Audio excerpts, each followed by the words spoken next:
दीक्षांत समारोह में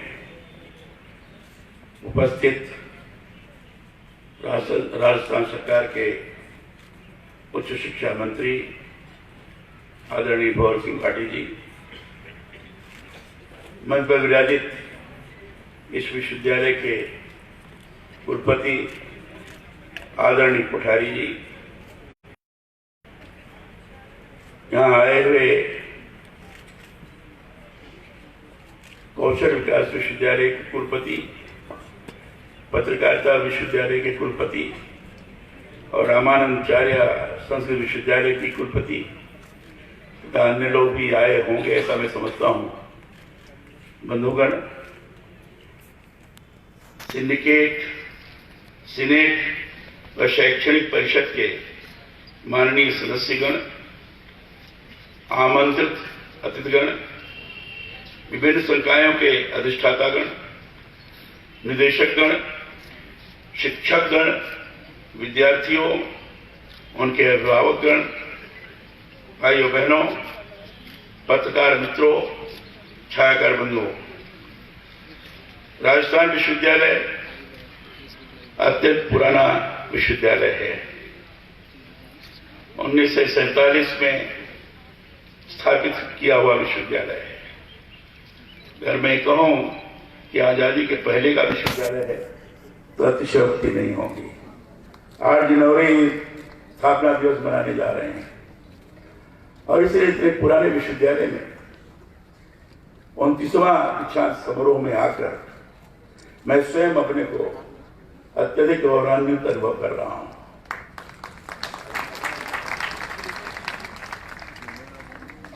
इस विश्वविद्यालय ने अनेक विद्वानों को, अनेक उद्यमियों को, अनेक राजनेताओं को और अनेक तकनीकल इंजीनियर्स, ऐसे लोगों को भी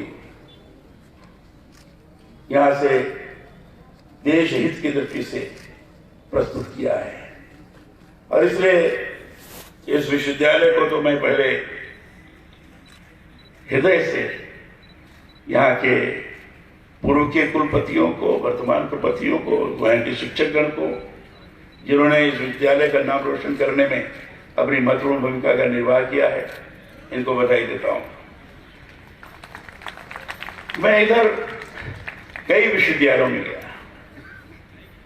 दीक्षांत समारोह में, और ये देखकर बड़ी प्रसन्नता हुई कि हर विश्वविद्यालय में छात्राओं ने बाजी मारी है।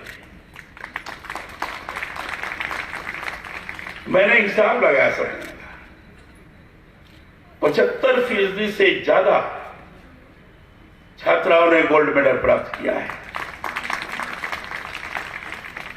और हर विश्वविद्यालय में जितनी छात्राएं, जितने छात्र गोल्ड मेडल प्राप्त करते हैं, मैं उनका हिसाब रखता हूं। यहां भी कुल स्वर्ण पदक हैं 254, इसमें कई अनुपस्थित रहे हैं लोग, लेकिन जो छात्राएं हैं उनमें से 193 छात्राओं को स्वर्ण पदक मिला है। 75% से थोड़ा सा ज्यादा ही है। और 61 छात्रों को स्वर्ण पदक प्राप्त हुआ है, 25% के आसपास। और इसलिए मैं सभी स्वर्ण पदकधारियों को बधाई देता हूं और विशेषकर छात्राओं को, बेटियों को और अधिक बधाई देता हूं। मेरी ये मान्यता है, या यहां के सामान्य जन की भी ये मान्यता है, अगर लड़कियां आगे बढ़ती हैं तो केवल एक परिवार का ही नहीं, तो कई परिवारों का पालन पोषण उन्नयन करती है। 2 परिवार तक तो होता ही है। तो इसे स्वाभाविक है उनके अंदर शिक्षा के प्रति अगर जागरूकता पैदा हुई है और शिक्षा के क्षेत्र में स्पर्धा करते हुए जो उन्होंने सर्वोच्च स्थान प्राप्त किया है, निश्चित रूप से बधाई के पात्र हैं। और उस जागरूकता का परिणाम है जो बेटियों के अंदर अधिक से अधिक शिक्षा प्राप्त करने की भावना को जागृत किया है और उस दिशा में आगे बढ़ रही है। विभिन्न सरकारें भी, चाहे राज्य सरकार हो चाहे केंद्र सरकार है, सबने महिला सशक्तिकरण और बेटियों को आगे बढ़ाने का, बेटी बचाओ बेटी पढ़ाओ, जो लिंगानुपात कम हो रहे थे उस लिंगानुपात को भी व्यवस्थित करने का प्रयास किया है और विभिन्न योजनाओं के माध्यम से बेटियों को प्रोत्साहित करने का प्रयास किया है। तो पूरे वातावरण में एक जागरूकता का स्वरूप निर्माण हुआ है। उस जागरूकता के स्वरूप के कारण बेटियां बड़ी तेजी के साथ आगे बढ़ रही हैं, विभिन्न क्षेत्रों में आगे बढ़ रही हैं और इसलिए बेटियों को जितना ही प्रोत्साहित किया जाए, जितना अभिनंदन किया जाए वो कम है। मैं पुनः बेटियों का भी अभिनंदन करता हूं, बहनों का भी। मुझे बड़ी प्रसन्नता हुई, जैसे अभी हमारे कोठारी साहब भाषण कर रहे थे तो उसमें कहा था कि दीक्षांत समारोह है, शिक्षांत नहीं है, शिक्षा का अंत नहीं होता है। हमारे पाटिल जी भी उसी तरह के वाणी बोल रहे थे। तो शिक्षांत नहीं है, इसका प्रत्यक्ष रूप से उदाहरण हमारे श्रीमान शर्मा जी ने प्रस्तुत किया है। सीवी शर्मा ने, जो आईपीएस से रिटायर होने के पश्चात भी मुझे जानकारी मिली कि हाँ उन्होंने नियमित कक्षा पढ़ाई की है, नियमित पढ़ाई करते हुए उन्होंने गोल्ड मेडल प्राप्त किया है। ये सभी विद्यार्थियों के लिए अनुकरणीय है। लोगों को चिंता होती है क्लास में विद्यार्थी आते नहीं, उनकी परसेंटेज कम होती जा रही है, लेकिन शर्मा जी के इस कृत्य ने, जो नियमित रूप से उन्होंने शिक्षा प्राप्त की और उसके बाद गोल्ड मेडल प्राप्त किया, हर छात्र के लिए, हर व्यक्ति के लिए अनुकरणीय है और उसको आगे बढ़ाने की दिशा में प्रयत्नशील होना चाहिए। मैं शर्मा जी का विशेष अभिनंदन करता हूं। मित्रों, एक श्रेष्ठ राष्ट्र के निर्माण में विश्वविद्यालय की भूमिका से हम सभी परिचित हैं। भारत के विश्वविद्यालय की भारतीय प्रजातंत्र एवं गणतंत्र की भावना के अनुरूप समानता के सिद्धांत के अनुसार उच्च शिक्षा के प्रचार प्रसार में संलग्न है। उच्च शिक्षा का प्रयोजन यह भी है कि विद्यार्थी जाति, धर्म, समुदाय आदि की संकीर्णताओं से मुक्त हो तथा योग्यता एवं गुणवत्ता उनकी पहचान का आधार हो। राजस्थान विश्वविद्यालय प्रदेश का सबसे पुराना एवं प्रतिष्ठित विश्वविद्यालय है। यह विश्वविद्यालय देश विदेश के विविध क्षेत्रों के में कार्यरत यशस्वी प्रतिभाओं का निर्माता, लब्ध प्रतिष्ठ शीर्षस्थ विद्वानों की कर्मस्थली तथा ज्ञान के विभिन्न अनुषंगों में आधारभूत शोध एवं नवाचारों का सर्जक रहा है। यहाँ इनोवेशन भी होता है, हर प्रकार का शोध होता है। राजस्थान विश्वविद्यालय की गौरव गाथा अमिट एवं अविस्मरणीय है। राजस्थान विश्वविद्यालय को इस समय नेक द्वारा ए ग्रेड प्रदत्त है तथा university with potential for excellence के अंतर्गत यह भारत के शीर्षस्थ 15 विश्वविद्यालयों में चयनित है। भारतीय परंपरा में कहा गया है कि सा विद्या या विमुक्ते, अर्थात शिक्षा वह है जो व्यक्ति को अनिश्चितताओं और अस्पष्टताओं से मुक्त करती है।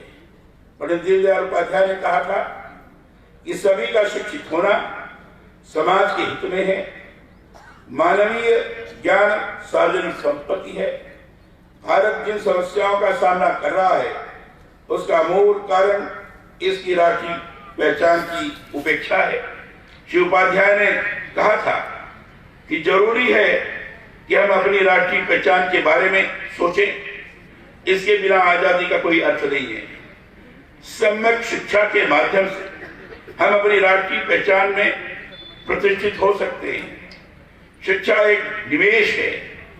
स्वतंत्रता तभी सार्थक हो सकती है जब वह हमारी संस्कृति की अभिव्यक्ति का साधन बन जाए। भारतीय संस्कृति की मौलिक विशेषता है कि यह जीवन को एक एकीकृत समग्र रूप से देखती है। शिक्षा सांस्कृतिक प्रक्रिया है। शिक्षा केवल आत्मविश्वास का विस्तारण नहीं है, विस्तारण ही नहीं है, अपितु एक सांस्कृतिक प्रक्रिया भी है। समाजीकरण का माध्यम, शक्ति का स्रोत और शोषण से मुक्ति का मार्ग है। शिक्षा का व्यक्ति और समाज के विकास से गहरा रिश्ता है। राजा राम मोहन राय, स्वामी विवेकानंद, रविन्द्रनाथ टैगोर, महात्मा गांधी और अम्बेडकर के शिक्षा दर्शन व स्वतंत्रता आंदोलन के संकल्पों से अपेक्षाओं के अनुरूप शिक्षा के ढांचे एवं मूल्यों को हमें आगे बढ़ाना है। एक श्रेष्ठ विश्वविद्यालय की पहचान एवं प्रगति के 3 आधार हैं।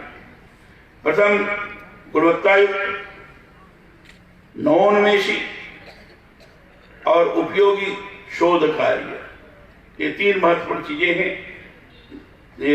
दूसरा है नियमित, सार्थक एवं रुचिपूर्ण अध्यापन कार्य तथा तीसरा कुशल, त्वरित एवं उत्तरदायी प्रशासनिक तंत्र। इसके लिए विश्वविद्यालय के तीनों घटकों शिक्षक, विद्यार्थी एवं कर्मचारियों के मध्य उत्साहपूर्ण तालमेल एवं समन्वय बहुत आवश्यक है। परस्पर का समन्वय नहीं होगा तो शिक्षा को ढंग से लोगों के बीच में न तुम दे सकते हैं न कार्य कर सकते हैं। प्रिय विद्यार्थियों, विश्वविद्यालय से औपचारिक शिक्षा की प्रतीकात्मक समाप्ति भले ही आज हो रही हो, किंतु आप लोगों के व्यावहारिक जीवन की असली परीक्षा अब प्रारंभ होगी। विश्वविद्यालय में अध्ययन के दौरान आप लोगों ने बहुत कुछ सीखा है। भावी जीवन में उसका सही एवं सार्थक उपयोग करने का अब समय आ गया है। नई शुरुआत के लिए आप सभी को बहुत बहुत शुभकामनाएं। शिक्षार्थी के रूप में आप पर विश्वविद्यालय और समाज का ऋण है।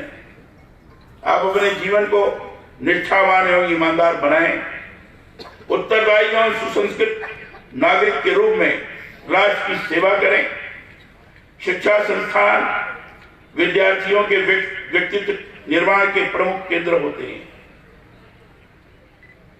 शिक्षा अर्जन करते समय विद्यार्थी देश की स्वर्णिम परंपराओं से परिचित हो जाते हैं।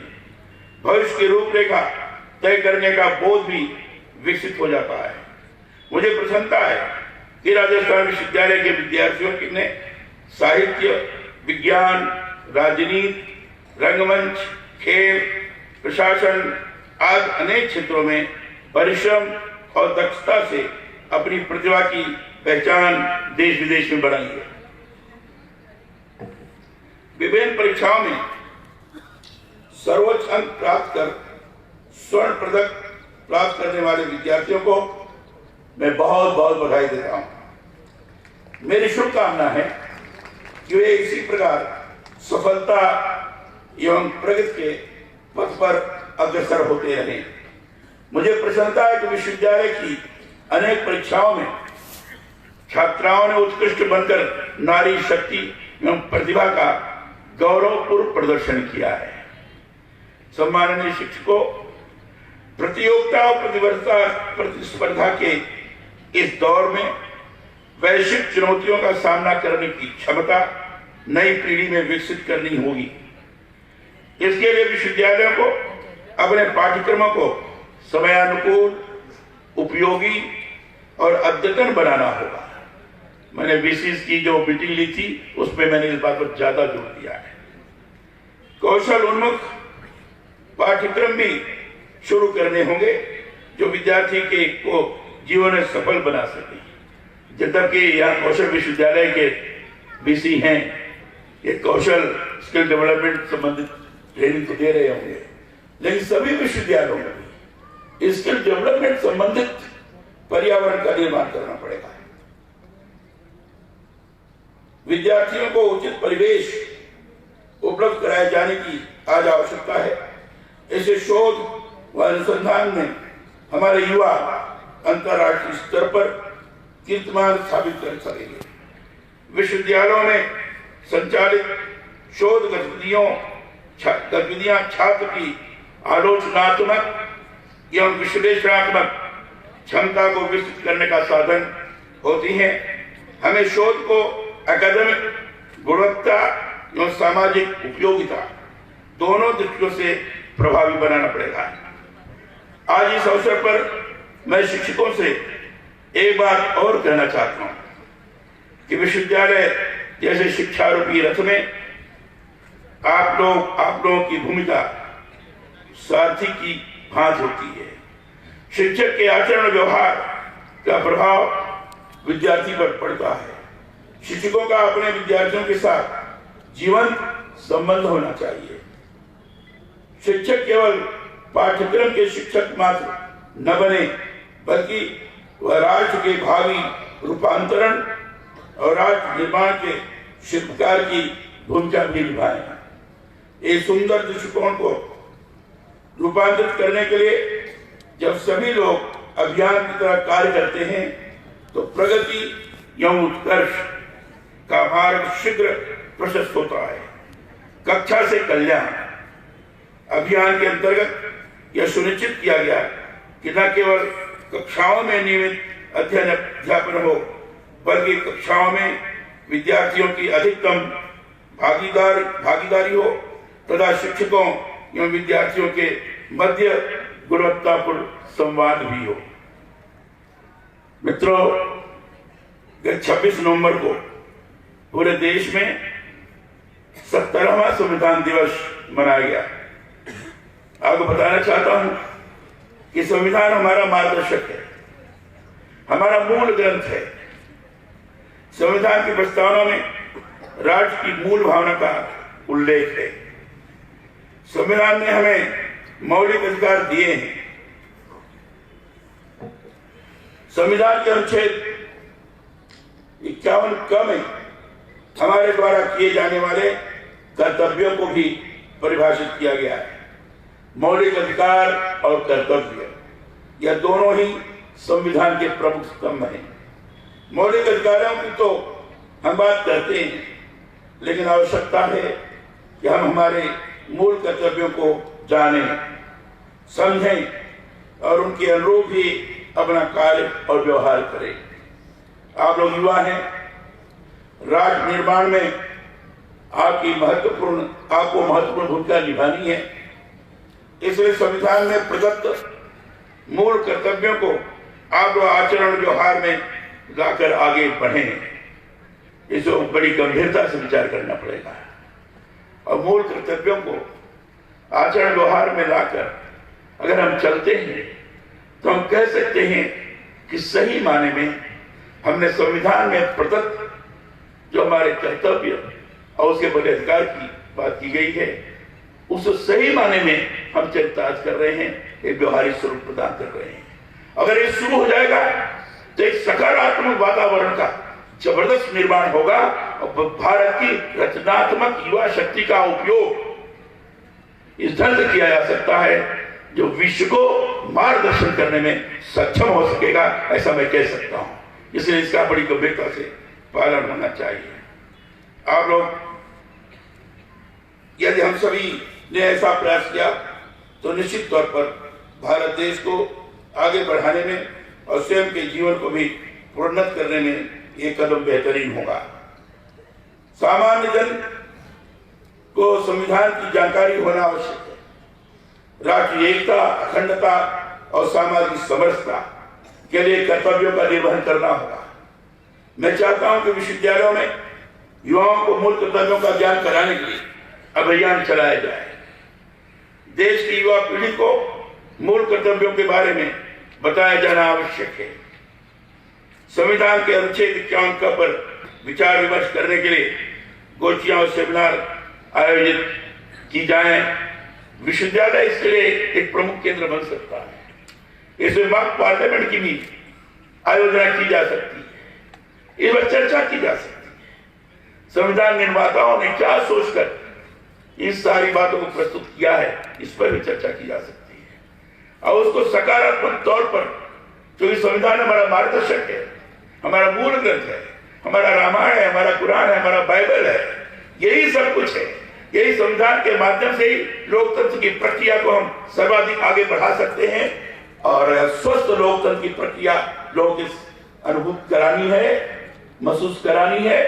तो हमें संविधान में प्रदत्त अधिकार और कर्तव्यों का सामंजस्य बनाते हुए उसके अनुरूप काम करना पड़ेगा, तब सही मायने में कहा जाएगा यहां से ही भारत के एक सच्चे नागरिक हैं। ये विश्वविद्यालयों में इस बार की गोष्ठियों का आयोजन बहुत आवश्यक है। मैंने अपेक्षा की है कि जरूर किया जाए और मैं उच्च शिक्षा मंत्री जी से भी आग्रह करूंगा कि अपने विभिन्न महाविद्यालयों, विभिन्न विद्यालयों में भी इस तरह की बात करें। कोई मैंने अनुभव किया है कि संविधान का प्रेम्बल भी अच्छे ढंग से पूछने के बाद पता लगा की जानकारी नहीं है, संविधान के मूल कर्तव्य के बारे में जानकारी नहीं है। जब पढ़े लिखे लोग नहीं जानते तो इसे आप अंदाजा लगाएं कि क्या स्थिति हो सकती है। इसलिए इसकी जानकारी देना आवश्यक है। जानकारी के आधार पर उसको अपने व्यक्तित्व का एक प्रमुख हिस्सा बनाकर व्यवहारिक धरातल पर उसको उतारना बहुत आवश्यक है। इसलिए मैं इसको बड़ी गंभीरता से और बड़े आग्रह के साथ आप लोगों के बीच में रख रहा हूं। विश्वविद्यालय अपनी अकादमिक श्रेष्ठता, अध्ययन शोध द्वारा ही राष्ट्र की प्रगति का मार्गदर्शन कर सकते हैं। विद्यार्थी और शोधार्थी जिम्मेदार नागरिक बने, सच्चाई और ईमानदारी से दायित्वों का निर्वहन करें, राष्ट्र को विश्व पटल पर विश्व गुरु के रूप में स्थापित करने में एकजुट होकर सक्रिय और सार्थक भूमिका निभाएं, ये अपेक्षा है। मेरी शुभकामना है कि विश्वविद्यालय की अकादमिक गुणवत्ता, शोधकार की मौलिकता एवं नवीनता तथा सृजनात्मक मेधा एवं ऊर्जा निरंतर प्रगतिमान हो तथा ज्ञान विज्ञान की प्रखर रश्मियों से विश्वविद्यालय के विद्यार्थी सदैव आलोकित होते रहे। मैं एक बार फिर से उपाधि और पदक प्राप्तकर्ता विद्यार्थियों, शोधार्थियों और उनके अभिभावकों को बधाई देता हूं। बहुत बहुत धन्यवाद। जय हिंद, जय भारत।